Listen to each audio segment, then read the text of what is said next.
पूर्ण परमात्मा, सर्वश्रेष्ठी रचनाहार कबीर देव प्रत्येक युग में इस धरा पर अवतरित होते हैं और एक आम जनसाधारण की तरह लीला करते हुए अपने वास्तविक घर यानी सतलोक की जानकारी भक्त समाज को देते हैं। किंतु उस समय हर कोई परमेश्वर को नहीं पहचान पाता। आज से लगभग 624 वर्ष पूर्व भी पूरी सृष्टि को बुनने वाले पूर्ण परमात्मा कबीर साहिब जी ने काशी नगर की जुलाहा बस्ती में एक टूटी सी झोपड़ी में 120 वर्ष तक कपड़ा बुनने की लीला करते हुए अपने तत्व ज्ञान व सतलोक की महिमा का गुणगान किया और समाज में फैले पाखंडवाद को खत्म कर भक्त समाज को एक सत्य भक्ति प्रदान की, जिसके करने से लोगों को परमात्मा वाले लाभ प्राप्त होने लगे, जिससे प्रभावित होकर उस समय हिंदू और मुसलमान दोनों धर्म के 64 लाख की संख्या में श्रद्धालु कबीर परमेश्वर जी के शिष्य हुए। वहीं दूसरी तरफ कबीर परमेश्वर जी को एक आम भक्त, संत व गरीब जुलाहा समझ उस समय के मुल्ला, काजी, पंडित और ब्राह्मण कबीर साहिब जी की महिमा चारों तरफ फैलते हुए देख ईर्ष्यावश आए दिन उन पर जुल्म करने की असफल कोशिश करते ही रहते थे। उन्हीं में से एक थी राजा सिकंदर लोधी के धार्मिक पीर शेख तकी द्वारा काशी में भंडारे की झूठी चिट्ठियां डालकर परमेश्वर कबीर जी को बदनाम करने की साजिश। इस कबीर ने तो हम सभी का जीना हराम कर रखा है। हमने उसे मारने की कितनी बार कोशिश कर ली, लेकिन वो हर बार किसी न किसी तरह बच ही जाता है। अब नहीं बच पाएगा। अब की बार मैं ऐसा पैंतरा फेंकूंगा कि उसे काशी छोड़कर भागना ही पड़ेगा। ऐसा क्या सोचा है पीर जी? पास आओ।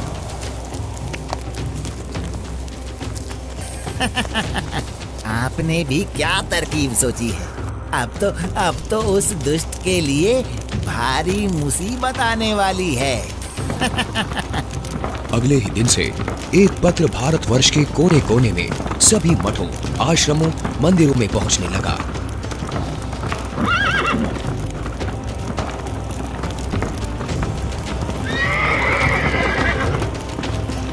पत्र में लिखा था, मान्यवर कबीर सेठ पुत्र नूर अली अंसारी, जुलाहों वाली कॉलोनी, काशी शहर में 3 दिन का धर्म भोजन भंडारा कर रहे हैं, जिसमें सर्व साधु संत आमंत्रित हैं। भंडारे में प्रतिदिन प्रत्येक भोजन के बाद 1 सोने की मोहर व 2 हर दक्षिणा में दी जाएगी। भोजन में लड्डू, जलेबी, हलवा, खीर, दही बड़े, मालपुए, रसगुल्ले आदि आदि सब मिष्ठान खाने को मिलेंगे और साथ में सूखा सीधा भी दिया जाएगा। सभी शिष्यों को बता दो, भंडारे में सभी को चलना है।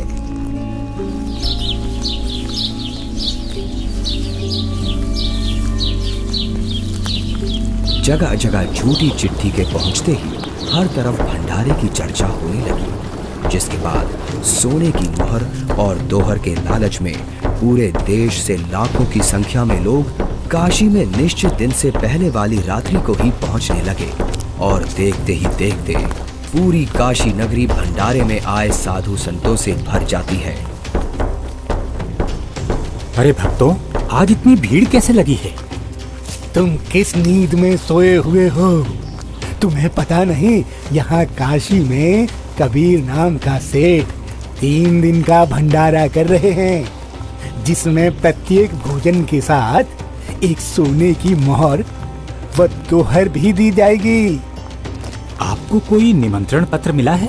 हाँ, ये देखो चिट्ठी। ये जरूर किसी की बदमाशी है। मुझे जल्दी से गुरुदेव को सब बताना चाहिए। गुरुदेव, गुरुदेव, गुरुदेव। क्या हुआ रविदास? गुरुदेव, आज तो अपनी काशी छुटेगी। उन दुष्टों ने तो हद कर दी। आपके नाम की झूठी चिट्ठी बंटवा रखी है कि कबीर सेठ पुत्र नीरू 3 दिवसीय भंडारा करेगा, जिसमें प्रत्येक भोजन के बाद खाने वाले को एक सोने की मोहर और एक दोहर भी दी जाएगी। अच्छा। और अब उस झूठी चिट्ठी को लेकर लाखों की तादाद में लोग भंडारे के लिए आए हुए हैं। रविदास, आज तो सारी सीमाएं पार कर दी हैं उन नादानों ने। मैं गरीब आदमी, मेरे पास तो अपने परिवार के लिए ही मुश्किल से अनाज होता है। इतने लोगों को मैं कहाँ से भोजन खिलाऊंगा? आप अंदर से दरवाजा बंद कर लो और कोई भी आए तो खोलना मत। जब कोई नहीं मिलेगा तो थक हार कर अपने आप वापस चले जाएंगे। गुरुदेव, ये नकली धर्म के ठेकेदार रोज आपके खिलाफ कुछ ना कुछ षड्यंत्र रचते ही रहते हैं। कोई बात नहीं रविदास, जैसे तैसे आज का दिन और निकाल लेते हैं। रात को निकल जाऊंगा मैं अपने परिवार को लेकर कहीं दूर। तंग आ चुका हूं मैं इनके इन रोज रोज के कारनामों से। मैं बोलता सच्चाई हूं और ये समझते उसको निंदा है। आ जाओ रविदास, बैठ जाओ। दोनों भगवान को याद करते हैं। आपत्ति के समय उसी को याद करना चाहिए। वही सबकी लाज रखते हैं, हमारी भी रखेंगे। जिसके बाद परमेश्वर कबीर जी अपने 2 रूप धारण कर एक रूप में तो रविदास जी के साथ झोपड़ी में विराजमान रहते हैं तथा दूसरे रूप में ऊपर सतलोक में पहुंच जाते हैं।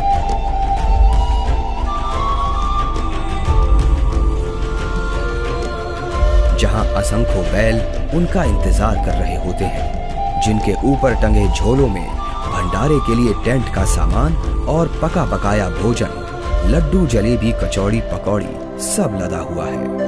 हे सृजनहार परमात्मा, जहाँ आप गए हो वो तो खाकी खंजूर स्थान है। वहाँ सारी उम्र लगे रहते हैं, फिर भी खाने को भोजन तक अच्छे से नसीब नहीं होता। आपके आदेश से हमने सब कुछ तैयार कर रखा है। परमेश्वर कबीर साहिब जी वहाँ खड़े अनंत कोटि बैलों में से केवल 9 लाख बैलों को और सेवादार रूप में वहीं की कुछ हंस आत्माओं को लेकर एक पल में सतलोक से चलकर काशी में प्रकट हो जाते हैं।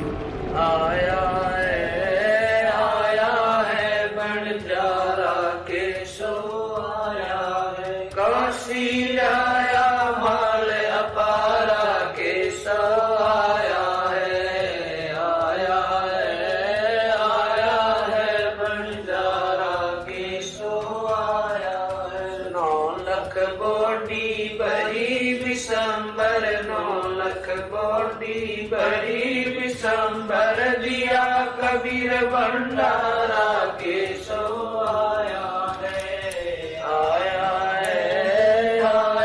है बंजारा के सो आया है। धरती ऊपर तंबू ताने, धरती ऊपर तंबू ताने, चौपड़ के बंजारा के सो आया है,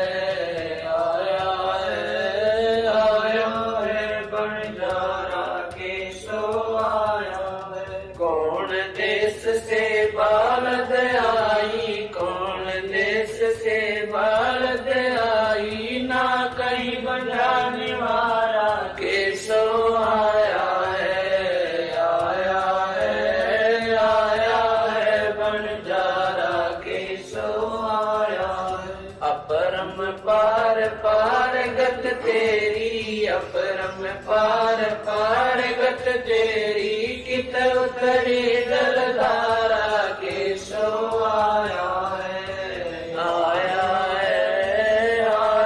है बंजारा के सो आया है। साहूकार नहीं कोई जाके, साहूकार नहीं कोई जाके, काशी नगर मजारा के सो आया है,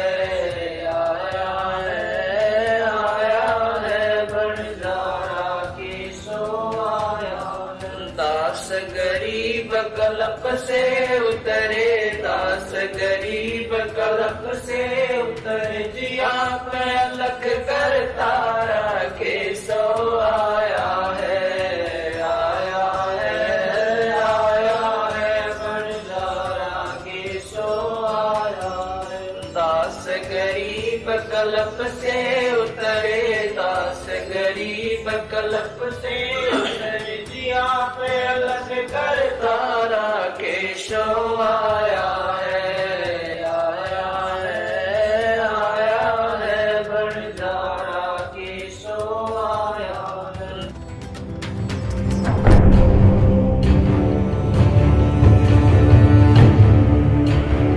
राजन, आपके गुरु का निमंत्रण आया है भंडारे का, आप चलेंगे नहीं क्या? गुरुदेव भंडारा करें और मैं न जाऊं, मैं अवश्य चलूंगा। काशी चलने की तैयारी की जाए। देखते ही देखते काशी शहर के चौपड़ के बाजार में परमेश्वर की दया से भंडारा शुरू हो जाता है। ऐसा स्वादिष्ट भोजन, वाह, जो खाता वो गुण गाते नहीं थक रहा था। सब्जी, पूड़ी, लड्डू, जलेबी, कचौड़ी, पकौड़ी, दही भल्ले, खीर, हलवा आदि जो कोई कुछ भी पकवान मांगता वो उसे खाने को मिल रहा था। और चिट्ठी में लिखे अनुसार प्रत्येक भोजन के बाद सभी को एक दोहर और एक सोने की अशरफी भी दी जा रही थी।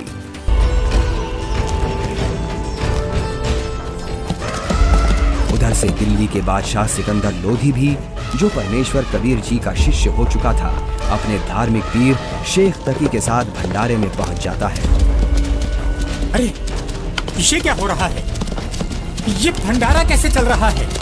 भंडारे में परमेश्वर कबीर साहिब जी की जय जयकार सुनकर जहां शेख तकी ने सोचा तो था कि कबीर अपनी झोपड़ी छोड़कर भाग गया होगा और लोग उसको गाली दे रहे होंगे, किंतु उसके विपरीत भंडारा चलते देख शेख तकी के तो तन बदन में आग लग गई।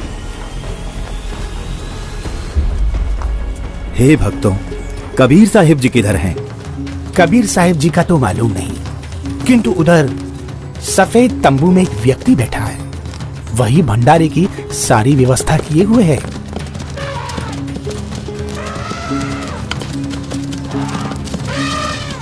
ये भंडारा कैसे चल रहा है?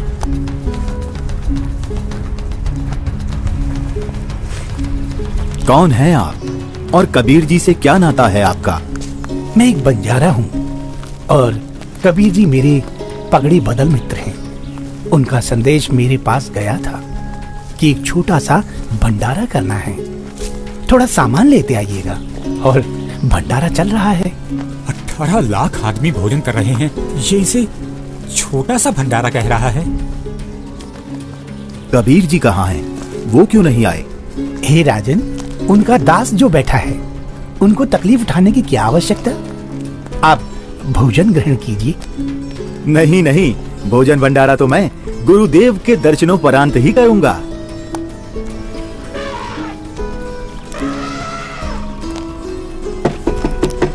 हे गुरुदेव, लगता है उन्होंने हमें यहाँ भी खोज लिया।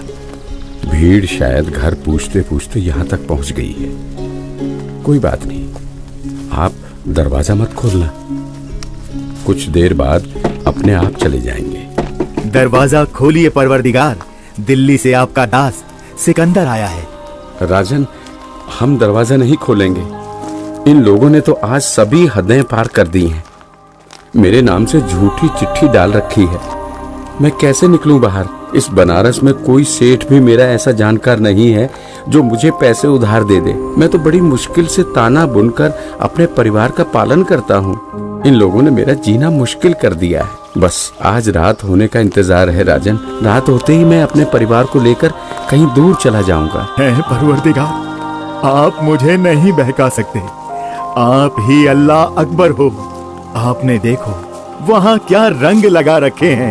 एक बार दरवाजा खोल दो दाता, दास आपके दर्शन करना चाहता है। खोल दो दरवाजा। राजा सिकंदर लोधी के आग्रह करने पर परमेश्वर कबीर जी जैसे ही भंडारे में चलने के लिए खड़े होते हैं, तभी उनके सर पर अपने आप ही हीरे पन्ने से जड़ा हुआ एक बहुत ही सुंदर मुकुट आ जाता है और कुटिया से बाहर निकलते ही उस परम पिता पर आसमान से फूलों की वर्षा होने लगती है।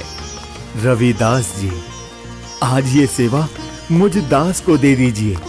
आप तो रोजाना करते हो।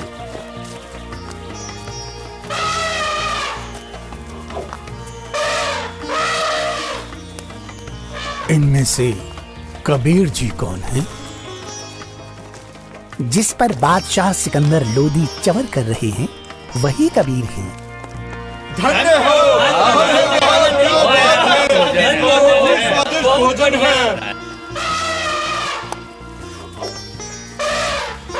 इसके बाद कबीर साहिब जी अपने ही दूसरे रूप केशव से मिलने के लिए उनके तंबू में आते हैं और जो ही परमेश्वर कबीर जी तंबू में प्रवेश करते हैं तो देखते ही देखते अपने आप उनके लिए एक सुंदर सिंहासन लगने लग जाता है, जिस पर चारों तरफ हीरे पन्ने मोती जड़े हैं। परमेश्वर कबीर साहिब जी आसन ग्रहण करते हैं। उधर परमेश्वर को देखने के लिए भंडारे में आई लाखों की भीड़ टेंट के चारों तरफ इकट्ठा हो जाती है, जिसके बाद केशव रूप परमात्मा कबीर जी से कहते हैं, हे परमेश्वर, आप अपने अद्भुत लोक को छोड़कर इस झूठ कपट वाले लोक में क्यों आ गए? आप इनका भला सोचते हो, इनको अमृत भोजन खिला रहे हो और ये आप ही के विरुद्ध इकट्ठा हुए रहते हैं। केशव, सब लोग मैंने ही रचे हैं, सबका धारण पोषण मैं ही करता हूँ। तू मेरे दुख को नहीं जानता, ये सब मेरे बच्चे ही हैं। अपनी अज्ञानता से ये काल के जाल में फंसकर भयंकर कष्ट उठा रहे हैं और उसी काल के प्रभाव से ये आज मुझे अपना दुश्मन मान रहे हैं। मैं इनको सत भक्ति देकर वापस लेने के लिए आया हूँ।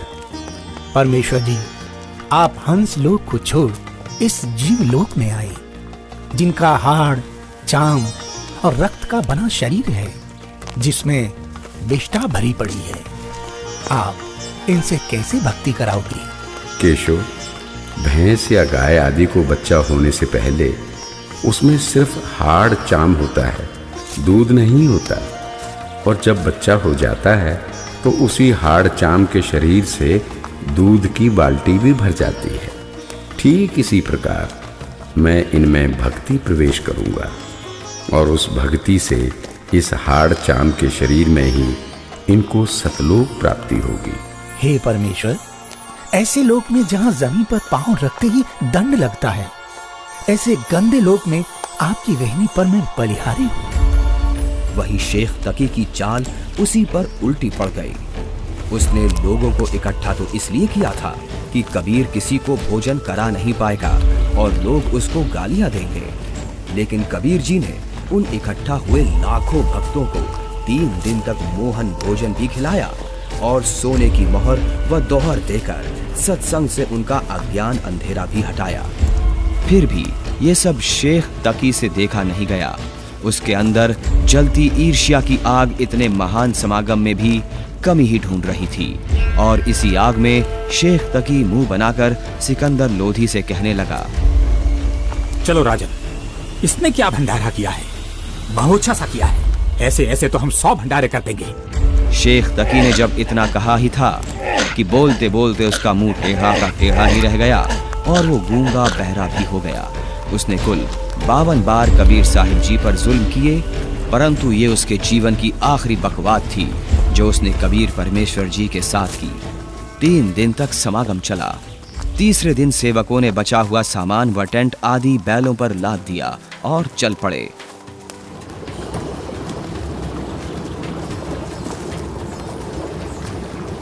गंगा में पानी ज्यादा है, इसे अभी पार नहीं किया जा सकता। हाँ हाँ, अभी मत जाओ।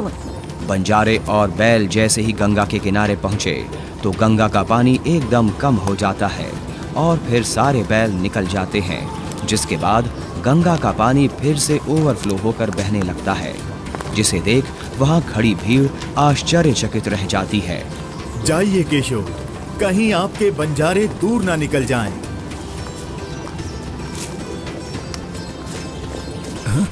ये क्या? कहाँ गए बैल, कहाँ गए बंजारे? राजन, जहाँ से आए थे वहीं चले गए। इससे पहले कि सिकंदर इस बात को समझ पाता, उसी समय केशव भी कबीर जी के अंदर समा गए। सिकंदर दंग रह गया। रोते हुए कबीर परमेश्वर जी के चरणों में दंडवत की।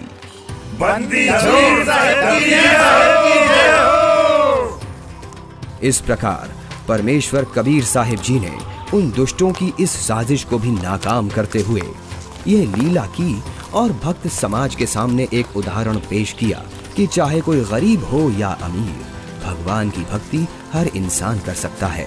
जैसे मैंने कपड़ा बुनकर अपना व अपने परिवार का पेट पाला और भक्ति भी की, तो समय आने पर परमात्मा ने मेरी लाज भी रखी। उसी प्रकार आप भी मुझ पर यानी परमात्मा पर विश्वास करो और भक्ति करो।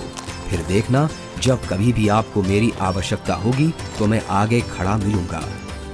पर्वत पर्वत मैं फिरा, कारण अपने राम, राम सही के संत मिले, जिन सारे सब काम सच्चा है। अभी आपने देखी सत्य घटना पर आधारित 2D एनिमेशन वीडियो। आप सुनिए परमेश्वर कबीर जी और उन्हीं के रूप में आए केशव बंजारा जी की वार्ता की पूरी कथा का सार अमृतवाणियों के द्वारा संत रामपाल जी महाराज के मुखारबिंदु से।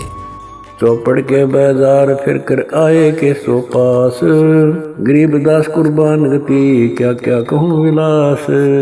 पाट पटंबर बस गए ऊपर हीरे लाल, गरीबदास साहेब धनी डाये मुक्ता माल।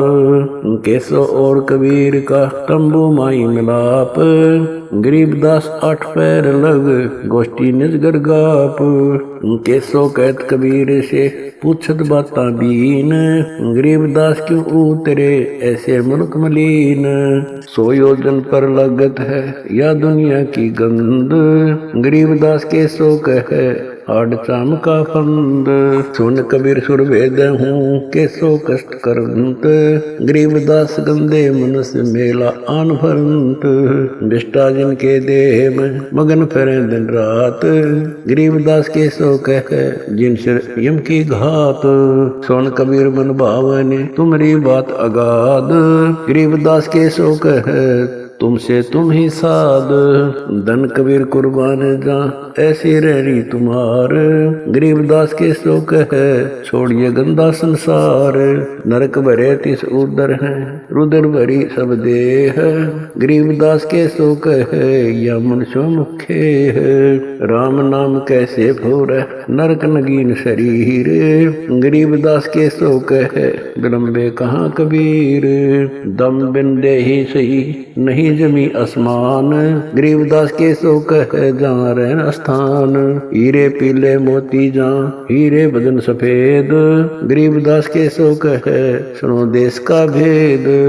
लाल श्याम जहाँ रतन है नहीं भौतिक आकार, गरीबदास के सो कहे चल कबीर परिवार। सुन के सो अब वंदना कह कबीर संदेश, गरीबदास लोक में है हमारा परवेश।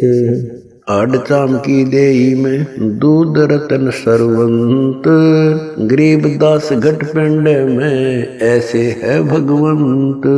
तन दूधी को पाड़ कर जय कोई देखे दूध, गरीबदास उस पिंड में आड़ चाम और गूद। हमरे ही हुनियारे है अमरा सर्जनहार, गरीबदास विधि भेद सुन खुल मुक्ति द्वार। युग 70 हम ज्ञान दिया जीवन समझा एक, गरीबदास घर घर फिरे दरे कबीरा भेख। 70 युग सेवन किए किन न बुझी बात, गरीबदास में समझात हूँ मोहे लगावे लात। कल्प कोटि युग बीतिया हम आए हर बेर, गरीबदास के सो सुनो देन भक्ति की टेर। स्वर्ग मृत्यु पाताल में हम बैठे कई बार, गरीबदास घर घर से जा मार मार के मार। हमारी जात अपूर्वी पूरब रहनी हमारे, गरीबदास कैसे जुड़े पश्चिम के कतार। हम हैं ठेठ पूरब के उतरे ओगट घाट, गरीबदास जीव दक्षिण के यो नहीं मिलती साट। हम पूरब के पूर्वी उत्तर देश उतरंत, गरीबदास जीव दक्षिण के यो नहीं संग चलंत। जिन्हों हमारी सीख ली काटू जरा मण जंजीर, गरीबदास के सो सुने ऐसे कहे कबीर। फिर बाजी विद न रचे वे नी जीव अवंत, गरीबदास सत्यलोक में अमर प्रतापवंत अनंत कोट बाजी जहाँ रचे सकल ब्रह्मंड। गरीबदास मैं क्या करूं काल करती खंड। किलों काल निकंद हूँ जीव विध्वंस नहीं होए। गरीबदास दुल्ला कहे शब्द न बूझे कोए। मनुष्य जीव क्या बात है पशु पक्षी परवान। गरीबदास दुल्ला कहे करहूं हंस अमान। मैं बंजारा आदि का यही हमारी साट। गरीबदास जी अबे करूं बोर न आवे बाट। एक गाड्डा एक जलाइए यानी मोए सुहाए। गरीबदास सतलोक में देहूं जीव पहुँचाए। सुन कबीर के शोक है जो कुछ करो शौकीन। गरीबदास मुख्तार तुम ही दीन वे दीन। सुन सतगुर तो से कहूं तुम हो दीन दयाल। गरीबदास आदीन में तुम साहिब अब्दाल। अनंत कोटि ब्रह्मांड को तारत लगे निवार। गरीबदास के शोक है तुम ही दारमदार। तुम ही दारमदार हो यहाँ कल्प नहीं इंच। गरीबदास के शोक है सब तुमरे ही परपंच। के सोचले सौदाम को 9 लाख बोली लीन। गरीबदास बंधन किया बाजत है सुरबीन। के सो और कबीर जित मिलत बेता एक। दास गरीब कबीर हरि दरते नाना भेख। बंजारे और बैल सब लाए थे भरमाल। गरीबदास सतलोक को चले गए तत्काल। आवत जाते ना लखे कौन नाम प्रकाश। गरीबदास बुझ है कहाँ गए हरिदास। हरि में हरि के दास है दासन के हरि पास। गरीबदास पद अगम गति सात की उदास। चलो सिकंदर बादशाह क्यों व्यर्था वक्त गमाए। गरीबदास उस पीर के तन मन लगी भाए। जेता शहर कबीर का हमरे बहुत अनेक। गरीबदास सिख तक के लगी जुबान नेक। गूंगा भया बोले नहीं जवाब जुबान। गरीबदास मारा पड़ा बिन ही करो कमान। एता दोष दरह कहाँ दग्ध जमी आसमान। गरीबदास गूंगा भया बहरा हुआ कान।